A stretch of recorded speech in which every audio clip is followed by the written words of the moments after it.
Everyone, welcome back to my channel. दोस्तों, जैसा कि आप सभी को मालूम है कि दीक्षा पोर्टल पर एक से एक शानदार प्रशिक्षण कोर्स मौजूद हैं। तो उन्हीं कोर्सों में से एक कोर्स मैं आज आपके सामने लेकर आया हूं, जिसका नाम है बच्चों की भाषा स्कूल वर्सेस घर उत्तर प्रदेश।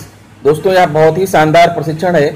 इस प्रशिक्षण का आखिरी भाग आकलन, जहां पर आपका आकलन होता है और जहां के अंक, जहां के मार्क्स आपके लिए जो है इम्पोर्टेंट है, जोड़े जाने हैं, मैं उसी पार्ट का ये वीडियो आपके सामने लेकर आया हूं। बाकी पार्ट आप कैसे तैसे समाप्त कर लीजिएगा, लेकिन आकलन वाला भाग आपको बिल्कुल सही सही करना है, क्योंकि यहीं पर आपका आकलन होता है। तो मैं आपके लिए आकलन वाला भाग लेकर आया हूं। आप इस वीडियो को पूरी तरह से देख लीजिए और यह प्रशिक्षण आप जो है पूर्ण कर लीजिए। तो आइए मित्रों, हम बिना देर किए अपना वीडियो शुरू करते हैं। हाँ, तो दोस्तों, जैसा कि आप देख पा रहे हैं, ये है प्रशिक्षण बच्चों की भाषा स्कूल वर्सेस घर आकलन का पार्ट है। और पहला क्वेश्चन आपके सामने आ रहा है, कक्षा 2 की मीनाती कक्षा में अपनी भाषा का इस्तेमाल करने में शर्मिंदगी महसूस करती है, साथ ही उसे स्कूल की भाषा में बातचीत करने में मुश्किल होती है। इस कारण से वह कक्षा में अधिकतर चुप ही रहती है और शिक्षक द्वारा पूछे गए सवालों का जवाब देना भी पसंद नहीं करती। आपके अनुसार मीनात के इस व्यवहार के पीछे क्या कारण हो सकता है? अपनी भाषा में बात करने पर उसको बार बार टोका या डांटा जाता है, उसकी अपनी घर की भाषा में पकड़ कमजोर है, शिक्षक उसको घर की भाषा में बोलने के लिए प्रोत्साहित करती है, या कक्षा में अपनी मातृभाषा इस्तेमाल करने के मौके मौजूद नहीं हैं। तो आइए हम बताते हैं इस प्रश्न का राइट आंसर क्या है। तो इस प्रश्न का राइट आंसर है ऑप्शन नंबर 1 और आखिरी, अपनी भाषा में बात करने पर उसको बार बार टोका या डांटा जाता है और कक्षा में अपनी मातृभाषा इस्तेमाल करने के मौके मौजूद नहीं हैं। इसका कारण क्या है, आप कारण देख सकते हैं। देश भर में शोध में ऐसा पाया गया है कि बच्चों को अक्सर कक्षा में घर की भाषा इस्तेमाल करने के मौके नहीं मिल पाते हैं, जिस कारण बच्चे कक्षा में आत्मीयता महसूस नहीं कर पाते। साथ ही कक्षा में जब बच्चे अपने घर की भाषा का इस्तेमाल करते हैं तो दोस्तों द्वारा उनका मजाक उड़ाया जाता है या शिक्षक द्वारा उन्हें डांट का सामना करना पड़ता है। ऐसी सूरत में बच्चों को अपनी भाषा को लेकर शर्मिंदगी महसूस होने लगती है। ये बड़ा कारण हो सकता है कि मीनात कक्षा में बोलना पसंद नहीं करती है। स्कूल में मीनात की घर की भाषा इस्तेमाल करने के अगर मौके मौजूद होते तो शायद मीनात को ऐसा महसूस ना होता। अगला क्वेश्चन आप देख पा रहे हैं, आफ्ताब एक 4 साल का बच्चा है। स्कूल में वह एक ऐसी भाषा को सुनता है जो कि उसकी अपनी बोले जाने वाली भाषा से काफ़ी अलग है। इस कारण उसे क्या कहा गया है वह समझ भी नहीं पाता है। आपको क्या लगता है कि इस दूसरी और अलग भाषा सुनने की संभावना दिए गए संदर्भों में सबसे ज़्यादा कहाँ है? घर में, पड़ोस में, बाजार में, या पहली बार स्कूल में? तो इस प्रश्न का राइट आंसर है पहली बार स्कूल में, यानी चौथा विकल्प आपका सही है। यहाँ पर हमारे अनुसार चौथा विकल्प सबसे सटीक है। घर पर बोले और सुने जाने वाली भाषा बच्चे की सबसे पहली भाषा होती है। हालांकि बाजार और पड़ोस में बच्चे कुछ नई भाषा सुनते हैं, लेकिन वहाँ मिली जुली भाषा का इस्तेमाल होने के कारण थोड़ा बहुत समझ पाते हैं। स्कूलों में अक्सर एक ही मानक भाषा का इस्तेमाल किया जाता है, जो कि बच्चे की घर की भाषा से बिल्कुल अलग होती है। इसी कारण से यह संभावना आफ्ताब द्वारा सुने जाने वाली भाषा उसकी भाषा से बिल्कुल अलग है, पहली बार जब भी स्कूल गया तब वहाँ सबसे ज़्यादा है। अगला प्रश्न आता है, मालती जी तीसरी कक्षा में पढ़ रहे अपने बेटे की शिक्षक से मिलने आई और चलिए उनके बीच की बातचीत को सुने। अध्यापक ने कहा, आशु मेरी कक्षा में बहुत कमज़ोर है, ना तो वह किसी प्रश्न का जवाब देता है, ना हिंदी सही तरह से लिख पाता है। मुझे तो लगता है कि उसका भाषा सीखने में कोई ध्यान ही नहीं है।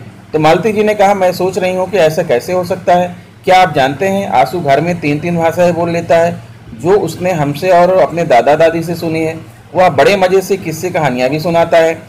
दीवारों और खाली कागजों पर कुछ अक्षर भी शौक से बनाता है। मालती जी और शिक्षक के बीच की बातचीत के आधार पर नीचे दी गई कौन कौन सी बातें संभव हैं? कक्षा में केवल हिंदी भाषा के प्रयोग पर ही जोर दिया जाता है। आशु को भाषा सीखने में कोई दिलचस्पी नहीं है। आशु को हिंदी अभी ठीक से नहीं आती, इसलिए वह चुप ही रहता है। वह जानवरों की सलामती के बारे में चिंतित रहता है। तो आइए दोस्तों देखते हैं इस प्रश्न का राइट आंसर है, जो राइट जवाब है वो है यहाँ पर ऑप्शन नंबर 1 और ऑप्शन नंबर जो है 3 और 4। कक्षा में केवल हिंदी भाषा के प्रयोग पर ही जोर दिया जाता है। आशु को हिंदी अभी ठीक से नहीं आती, इसलिए वह चुप ही रहता है। वह जानवरों की सलामती के बारे में चिंतित रहता है। ये तीनों कारण हो सकते हैं।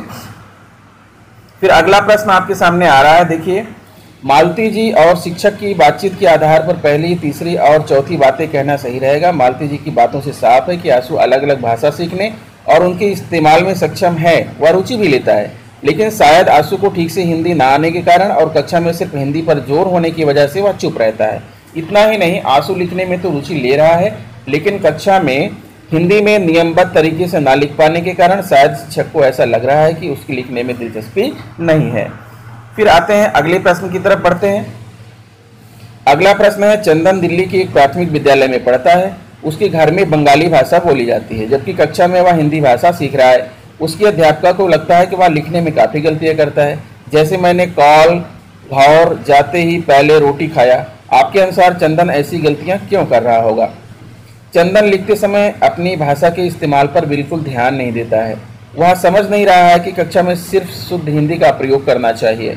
चंदन लिखते हुए हिंदी और बंगाली भाषा को मिलाकर लिख रहा है। तो आपके हिसाब से आंसर क्या होगा? इस प्रश्न का राइट आंसर है ऑप्शन नंबर 3, यानी चंदन लिखते हुए हिंदी और बंगाली भाषा को मिला करके लिख रहा है। क्योंकि शायद ऐसा नहीं है कि चंदन लिखते हुए ध्यान नहीं देता या उसे पता नहीं है कि उसे लिखते समय हिंदी भाषा का प्रयोग करना है, बल्कि घर में बंगाली भाषा का प्रयोग करने के कारण वह लिखते हुए दोनों भाषाओं के शब्दों, संरचनाओं और ध्वनियों को मिला देता है। फिर अगला प्रश्न है मित्रों, फरीद जी का कहना है कि बच्चों को अगर कक्षा में अपनी भाषा का प्रयोग करने की आज़ादी दे दी जाए तो वह भाषा के कौशल नहीं सीख पाएंगे, जबकि मेहर जी उनकी इस बात से सहमत नहीं है। आपके अनुसार मेहर जी की असहमत के क्या कारण हो सकते हैं? बच्चों को अपनी भाषा इस्तेमाल करने की आज़ादी देने से कक्षा में बिना डर का माहौल बनेगा, जो बच्चों के सीखने में मदद करेगा। बच्चे जब अपनी भाषा में अपने विचारों को व्यक्त करते हैं तो खुलकर बोलने के कौशल को बढ़ावा मिलता है। अपनी भाषा में बात, कहानी, कविता सुनाने के मौके देने से बच्चे स्कूल की भाषा के साथ बेहतर जुड़ाव बना पाएंगे। अगर बच्चे अपनी भाषा में बोलना, लिखना, पढ़ना और सुनना सीख जाएं तो उन्हें स्कूल की भाषा सीखने की ज़रूरत नहीं। तो आपको क्या लगता है इस प्रश्न का राइट आंसर क्या है? इस प्रश्न का सही जवाब है पहला, दूसरा और तीसरा विकल्प है। ठीक है, बच्चों को अपनी भाषा इस्तेमाल करने की आज़ादी देने से कक्षा में बिना डर का माहौल बनेगा, जो बच्चों को सीखने में मदद करेगा। बच्चे जब अपनी भाषा में अपने विचारों को व्यक्त करते हैं तो खुलकर बोलते हैं, बोलने के कौशल को बढ़ावा मिलता है और अपनी भाषा में बात, कहानी, कविता सुनाने के मौके देने से बच्चे स्कूल की भाषा के साथ बेहतर जुड़ाव बना पाएंगे। ठीक है, इसका एक्सप्लेनेशन है कि पहला, दूसरा और तीसरा विकल्प सही है, क्योंकि ये तो जरूरी है कि बच्चे अपनी भाषा के साथ स्कूल की भाषा में भी संचार करना सीखें, परंतु कक्षा में बच्चों की भाषा को जगह देने से बच्चों के विभिन्न भाषा के कौशलों का भी विकास होगा। अगला प्रश्न देखते हैं, क्या यह कहना सही रहेगा कि एक से ज़्यादा भाषा जानना या सीखना बच्चे के लिए बोझ हो सकता है? हाँ, क्योंकि सारा ध्यान बच्चे भाषा सीखने पर ही लगा रहेगा और ना कि अन्य कौशल सीखने पर। नहीं, क्योंकि यह हमको अलग अलग लोगों से बातचीत करने में मदद करेगा और अधिक लचीला बनाएगा। कभी कभार हम मिश्रित भाषा का इस्तेमाल करते हैं। तो इस प्रश्न का जो राइट आंसर है ऑप्शन नंबर 2 आपको यहाँ पर दिख रहा है मित्रों। दरअसल प्रश्न नीचे लग गया है, आंसर पहले आ गया है, इसलिए आप इससे परेशान मत होइएगा। और इसका कारण यह है कि भाषा के क्षेत्र में काम करने वाले कई शिक्षा विशारद व शोध द्वारा यह पाया गया कि एक से अधिक भाषा का सीखना व इस्तेमाल इंसान को भाषा के नियम सीखने में लचीला बनाता है और साथ ही साथ अलग अलग क्षेत्रों में आने वाले लोगों से बातचीत करने में मदद भी करता है। यह कहना सही नहीं रहेगा कि हम भाषा के कौशल नहीं सीख पाएंगे, बल्कि एक ही समय पर दो अलग अलग भाषाओं को सीखने से बच्चा एक भाषा में सीखे गए कौशल दूसरी भाषा में भी इस्तेमाल कर पाते हैं। आज के समय में मिश्रित भाषा का इस्तेमाल काफ़ी आम हो गया है। ऐसे में यह कहना तो बिल्कुल भी सही नहीं रहेगा कि एक से ज़्यादा भाषा को जानना या सीखना बोझ होता है। अगला प्रश्न देखते हैं, विवेक जी का बेटा कक्षा 1 में पढ़ता है। विवेक जी अपने बेटे के अध्यापक से निवेदन करते हैं कि वह कक्षा में सिर्फ मानक भाषा का ही प्रयोग करें और बच्चों को भी उसी का इस्तेमाल करना अनिवार्य करें। आपके अनुसार ऐसा करने से क्या हो सकता है? बच्चे शिक्षक की बातचीत को अच्छे से समझ पाएंगे, बच्चे कक्षा में अपनी बात कहने के लिए उत्साहित महसूस करेंगे, बच्चे को अध्यापक के निर्देश समझने में कठिनाई होगी, कक्षा में सीखने सिखाने का अच्छा माहौल बनेगा। तो मेरे हिसाब से तो यहाँ पर तीसरा विकल्प जो है इसका राइट है, बच्चे को अध्यापक के निर्देश समझने में कठिनाई होगी। क्योंकि अगर कक्षा में बच्चों की भाषा को जगह नहीं दी गई और सिर्फ मानक भाषा का इस्तेमाल करना ही अनिवार्य होगा तो बच्चों को शिक्षक की बातें और निर्देश समझने में काफ़ी कठिनाई हो सकती है। इतना ही नहीं, अपनी भाषा इस्तेमाल करने की आज़ादी न होने के कारण कक्षा में डर और बंधन का माहौल भी बन सकता है। ऐसी स्थिति में बच्चे कक्षा में चुप रहना और कक्षा में दिलचस्पी न लेना शुरू कर सकते हैं। फिर अगला प्रश्न आता है आपके सामने, ये देखिए, निम्न में से कौन सी गतिविधियां प्राथमिक कक्षाओं के बच्चों में अपनी भाषा और स्कूल की भाषा के बीच का अंतर कम करने में मदद कर सकती हैं?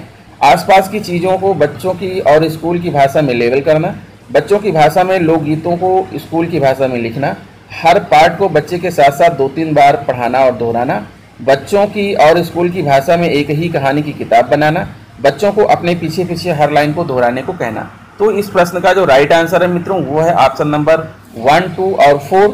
ठीक है, आसपास की चीज़ों को बच्चों की और स्कूल की भाषा में लेबल करना, बच्चों की भाषा में लोकगीतों को स्कूल की भाषा में लिखना, बच्चों की और स्कूल की भाषा में एक ही कहानी की किताब बनाना। इसका कारण यह है कि पहली, दूसरी और चौथी गतिविधियां प्राथमिक कक्षाओं के बच्चों में अपनी भाषा और स्कूल की भाषा के बीच के अंतर को कम करने में मदद कर सकती हैं। ये गतिविधियां घर की भाषा और स्कूल की भाषा के बीच एक संबंध बनाने में भी मदद करेंगी। सिर्फ पाठ को बार बार पढ़ना या पीछे पीछे हर लाइन दोहराने से शायद ज़्यादा मदद ना हो। फिर अगला प्रश्न है, निम्नलिखित में से कौन सी गतिविधियों में मुख्य तौर पर तार्किक गणितीय बुद्धिमत्ता का इस्तेमाल होता है?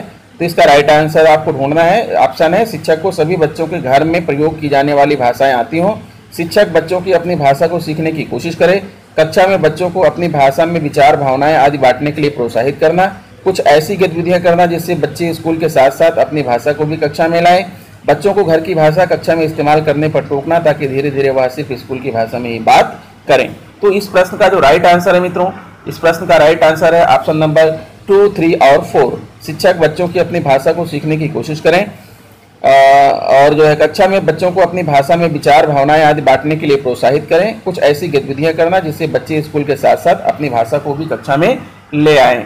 ठीक है, तो यहाँ दूसरा, तीसरा और चौथा विकल्प सही है, क्योंकि यह जरूरी नहीं है कि शिक्षक को सभी बच्चों के घर की भाषा आती हो, पर शिक्षक उनकी भाषा के कुछ शब्द, वाक्य, संरचना आदि सीख सकते हैं। इतना ही नहीं, अगर शिक्षक बच्चों की भाषा की आलोचना करेंगे या कक्षा में अपनी भाषा इस्तेमाल करने के लिए बार बार टोकेंगे तो वे कभी स्कूल और स्कूल की भाषा के साथ जुड़ाव और संबंध नहीं बना पाएंगे।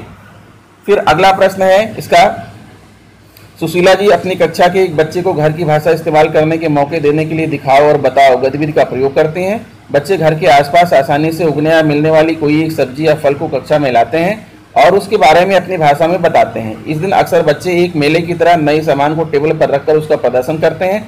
आपके अनुसार क्या इस तरह के मौके का स्कूल की भाषा सीखने में कोई लाभ है?